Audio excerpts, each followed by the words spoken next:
सबको नमस्कार। आज मैं आपको उज्जाई प्राणायाम के बारे में जानकारी देने जा रहा हूँ। उज्जाई संस्कृत का शब्द है जिसके दो अर्थ होते हैं। पहला अर्थ होता है यश की ओर ले जाने वाला और दूसरा अर्थ होता है ऊंचे स्वर में उच्चारित करना। अर्थात जब यह प्राणायाम हम करते हैं तो व्यक्ति अपनी मनोवृत्तियों पर विजय प्राप्त कर लेता है। जैसा कि हठ योग प्रदीपिका में कहा गया है, मुख संयमय नाड़ीभ्यामा कृष्यम पवनम सने यथा लगति कंठोत्तम हृदय अवधि सस्वनम। अर्थात मुख को अच्छी तरह से बंद करके कंठ से हृदय पर्वत श्वास जैसे लग जाए तैसे धीरे धीरे ईड़ा और पिंगला नाड़ी से वायु को अंदर खींचकर कुछ देर रोकने के बाद ईड़ा नाड़ी से रेचक किया जाए। यही उज्जाई प्राणायाम है। अब उज्जाई प्राणायाम कैसे किया जाता है इसके मैं आपको उसका पहले विधि बता दे रहा हूँ। उसके बाद इससे क्या लाभ है उसको मैं बताऊंगा। उज्जाई जो होता है इसमें सबसे पहले हम अपने गले को सिकुड़ेंगे। यह जो गला है यहाँ से हम क्या करते हैं कि गले को सिकुड़ेंगे और जो श्वास है हमारा या जो दोनों नासा छिद्र है उससे हम श्वास को भरेंगे। श्वास भरने के बाद जो वायु होगी वह गले में घर्षण करते हुए अंदर जाएगी। जब वायु गले में घर्षण करेगी तो खर्राटे जैसी ध्वनि आएगी। उसके बाद हम क्या करेंगे, श्वास भर लिए, अब हम जालंधर बंध लगाएंगे। जालंधर मतलब जो यह हमारी जो ये ठुड्डी है इसको हम यहाँ सटा देंगे, यह कॉलर बोन हम सटा देंगे तो यह जालंधर बंध लग जाएगा। जालंधर बंध लगाने के पश्चात हम कुछ समय तक हमारी जितनी क्षमता है हम श्वास को अंदर रोकेंगे। उसके बाद क्या करेंगे कि जो हमारा दाहिना अंगूठा है, दाहिने हाथ का अंगूठा, उसको दाहिने नासा छिद्र पर रखेंगे और जो हमारे ये बायां नासा छिद्र है, जो चंद्र स्वर है, जो हमारी ईड़ा नाड़ी है, या बायां हमारी ईड़ा नाड़ी है और जो दाहिना हमारी है ये पिंगला नाड़ी है, यह सूर्य नाड़ी है, यह चंद्र नाड़ी है। तो हम क्या करेंगे कि जो बायां स्वर हमारा है, जो ईड़ा नाड़ी या जो चंद्र स्वर है, उससे हम आंशिक रेचक करेंगे। मतलब धीरे धीरे हम श्वास को छोड़ेंगे और ज्यों ज्यों हम श्वास को छोड़ेंगे त्यों त्यों जो हमारे जालंधर बंध हम लगाए हैं इसको धीरे धीरे बंध को हम खोलेंगे। यह उज्जाई प्राणायाम ऐसे किया जाता है। अब हम श्वास कैसे भरेंगे? हाँ, यह ध्यान रहे कि श्वास जो हम भरेंगे तो उस वायु का घर्षण हमारे ये दोनों नासा छिद्रों में न होकर इस गले में होनी चाहिए। अब इसका तरीका मैं आपको बताऊंगा हूँ। पहले आप यह जैसे हम सुखासन में बैठ गए, आप चाहें तो इसका पद्मासन भी लगा सकते हैं। एक पैर को यहाँ पे चला लेंगे, दूसरे पैर को यहाँ पे, ऐसे भी जो आपको आसानी हो ऐसे कर लीजिए आप।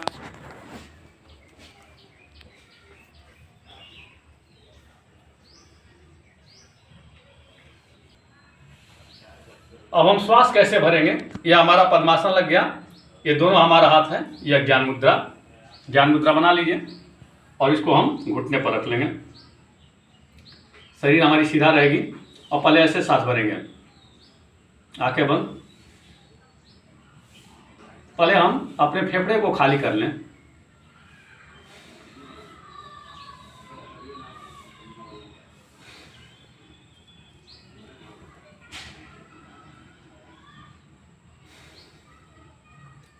फेफड़े हमारे अब खाली हो गए और श्वास को हम भरेंगे।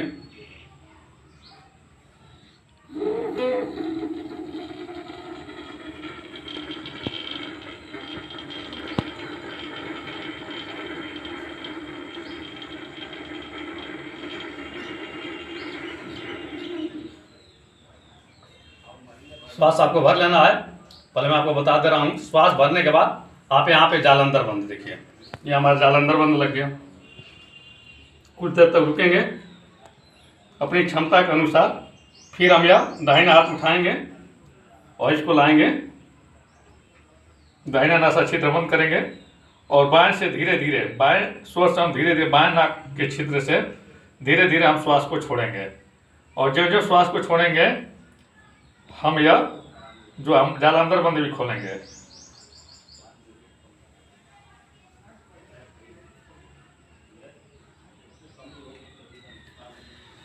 अगर शुरू में आप सांस नहीं भर पाते हैं तो केवल इतना करेंगे, पहले अभ्यास करेंगे। देखिए यहाँ से यहाँ का संकुचन होगा, गले का जो है यह भाग इसके देखिए संकुचित होगा।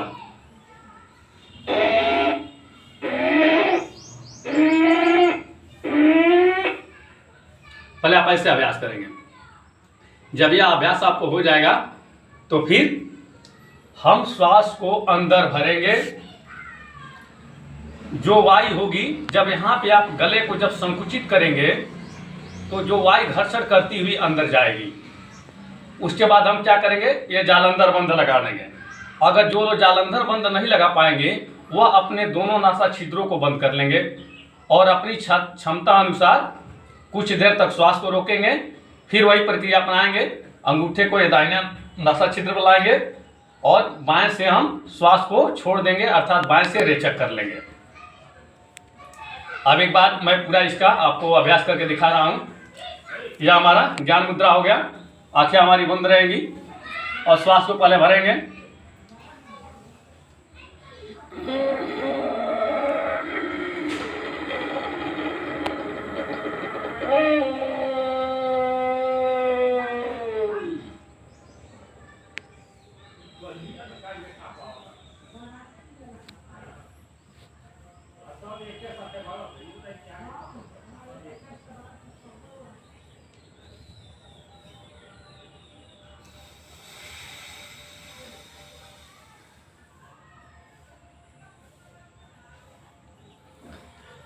फिर एक बार करते हैं इसको।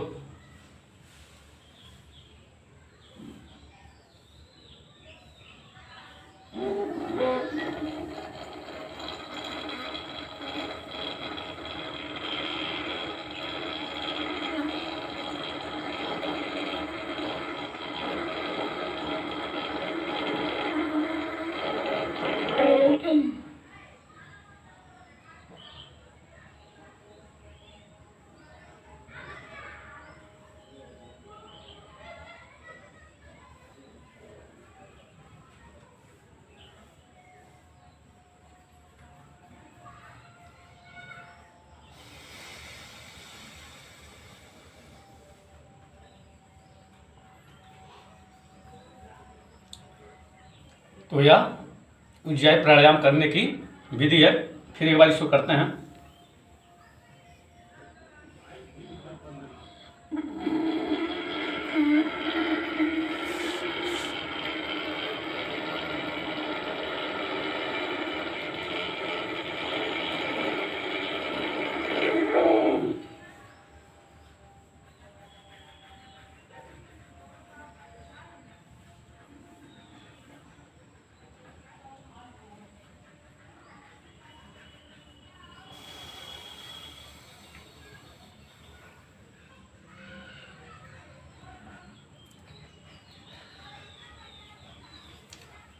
अब इस उज्जाई प्राणायाम से लाभ क्या हो मैं आपको बता दे रहा हूं। सबसे पहला जो लाभ है, जब उज्जाई प्राणायाम हम करते हैं तो प्रयोगों में देखा गया है कि इससे अल्फा तरंगें निकलती हैं, जिनके प्रभाव से जो हमारा पीएनएस सिस्टम होता है, पेरिफेरल नर्वस सिस्टम, वह क्रियाशील हो जाता है। उस पर अच्छा प्रभाव पड़ता है और वह क्रियाशील हो जाता है, जिससे हमको किसी भी शारीरिक गतिविधि को करने के लिए ऊर्जा मिल जाती है। दूसरा इसका लाभ है, जो थायराइडिज्म जो रोग होता है, जिसको आप लोग थायराइड रोग के नाम से भी जानते हैं, जो थायराइड इंडोक्राइन जो ग्लैंड होती हैं हमारे या गले में, स्वर यंत्र के नीचे और यह श्वास जो हमारी प्रणाली है, इसके दोनों तरफ तितली के पंखों के समान फैली रहती हैं, यह आकार की होती हैं। इस थायराइड ग्रंथि से थायरॉक्सिन और ट्राईआइडोथायरॉक्सिन हार्मोन्सों का स्राव होता है। जब यह हार्मोन्स का स्राव अधिक हो जाता है, उस समय जो व्यक्ति होता है वो हाइपरथायराइडिज्म डिजीज से पीड़ित हो जाता है। हाइपरथायराइडिज्म, इसमें होता क्या है, इसमें जब यह इस रोग से व्यक्ति पीड़ित होता है तो उसके हृदय की धड़कन वो बहुत अधिक हो जाती है, वह 1 मिनट में 150 तक पहुंच जाती है। वो बेचैनी अनुभव करता है, भूख बहुत ज़्यादा लगती है, हाथों में कंपन होने लगता है और बहुत दिक्कत से पलकें बंद होती हैं। यह हमारा है हाइपरथायराइडिज्म।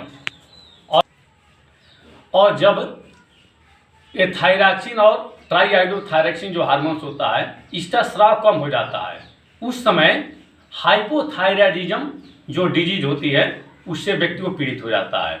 इसमें होता क्या है, लंबाई नहीं बढ़ती है, युवा अवस्था का लक्षण नहीं आते हैं।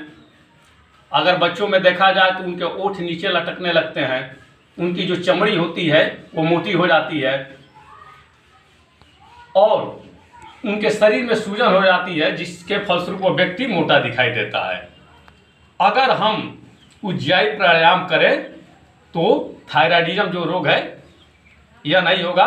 अगर यह इस रोग से अगर कोई पीड़ित है तो उसको विशेष लाभ इससे प्राप्त होगा। अगला लाभ इसका जो हमारे कंठ द्वार में एपिग्लाइटिस जो होता है, जो कंठ द्वार में एक ढक्कन होता है जो भोजन और पानी को निकलने में सहायक होता है, उसकी जो पेशियां होती हैं वह मजबूत होती हैं। अगर टॉन्सिल बढ़ा हुआ है, सर्दी जुकाम अस्थमा हो, या कोई बच्चा तुतला कर बोलता हो, हकला कर बोलता हो, तो अगर उसको उज्जाई प्राणायाम किया जाए तो उसको इससे काफ़ी लाभ मिलेगा। तो उज्जाई प्राणायाम, नाक कान गला ईएनटी के रोग आपको नहीं होते हैं।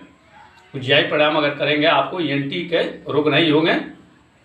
तो इस आशा के साथ कि उज्जाई प्राणायाम करने से आप सब परिवार सहित अपने स्वस्थ होंगे। सबको नमस्कार।